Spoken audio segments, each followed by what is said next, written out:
Éxodo capítulo 5. Después de recibir el mandato divino en tierras de Madián y de haber retornado a Egipto acompañado de su hermano Aarón, Moisés se dirigió a la corte del faraón a cumplir la difícil tarea que Dios le había encomendado. La escena se abre con un aire solemne y tenso. Moisés y Aarón se presentan ante el soberano egipcio, no con palabras propias, sino con la autoridad del Dios de Israel. Le hablan de parte del Señor, el Dios de los hebreos, y transmiten un mensaje directo: deja ir a mi pueblo, para que celebre fiesta en el desierto en honor a su Dios.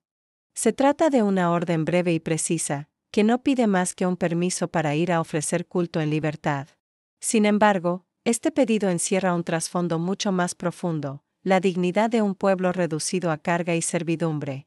El faraón, hombre endurecido y orgulloso, responde con desprecio y sarcasmo: ¿quién es ese Señor para que yo deba obedecer su voz y dejar ir a Israel?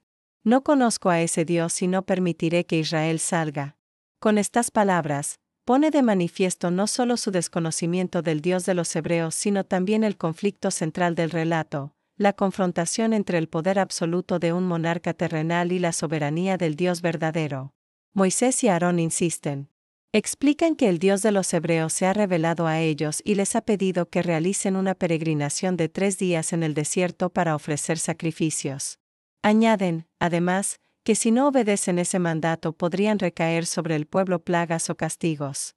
Pero el faraón, lejos de conmoverse, desprecia estas palabras y acusa a Moisés y a Aarón de distraer al pueblo de sus obligaciones. Aquel mismo día, el faraón dicta una orden contra Israel con tono severo y calculado. Convoca a sus capataces y supervisores egipcios y emite un nuevo decreto: hasta ahora se les entregaba paja para hacer los ladrillos, pero desde este día ya no se les dará. Que ellos mismos salgan a recogerla. Sin embargo, la cuota de ladrillos deberá ser exactamente la misma. No se les reducirá ni un número, porque son perezosos y por eso claman que quieren ir a ofrecer sacrificios a su Dios. El faraón imagina que, cargándoles de más trabajo y preocupación, apagaría así la motivación religiosa y la esperanza colectiva. Pretende que el pueblo se doblegue bajo el peso de una esclavitud cada vez más dura. Lo que antes era un trabajo agotador se convierte ahora en un tormento extremo. Los capataces egipcios y los vigilantes israelitas se apresuran a cumplir esta orden. Van por las obras y anuncian al pueblo que ya no recibirán paja preparada, sino que deben conseguirla ellos mismos, sin que esto libere a nadie de la obligación de producir la misma cantidad de ladrillos. Así, los israelitas corren por toda la tierra de Egipto, recolectando rastrojos, tallos secos y cualquier fibra vegetal que pudiera servir de paja.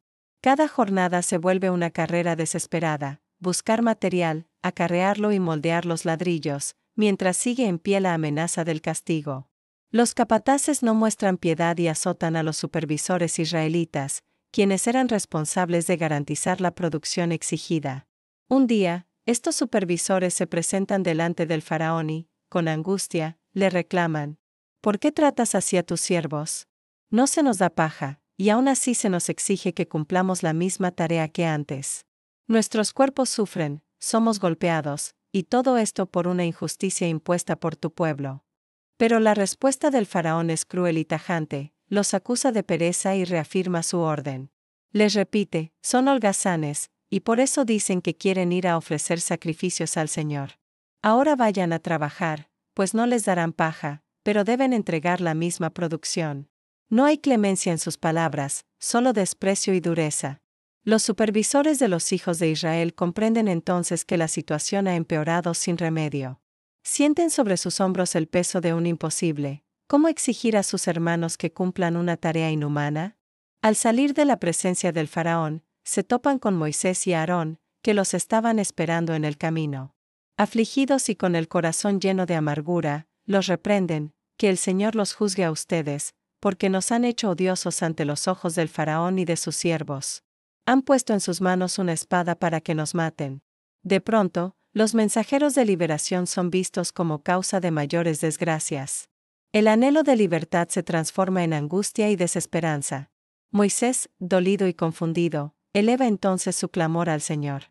Pregunta con sinceridad y casi con desconsuelo: Señor, ¿por qué has traído este mal sobre tu pueblo?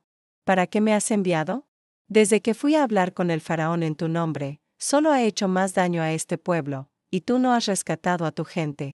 El capítulo cierra en este clima de tensión, un pueblo humillado, un líder levantando preguntas y un Dios cuyo plan aún se despliega en un camino misterioso.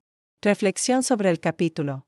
Este pasaje del Éxodo revela no solo el inicio visible del enfrentamiento entre Moisés y el faraón, sino también la profundidad del proceso de liberación.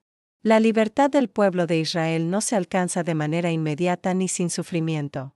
El mandato de Dios prueba la resistencia de los opresores y al mismo tiempo confronta la fe y la esperanza de los oprimidos. El faraón se convierte en símbolo de ese poder humano que se resiste al llamado de Dios.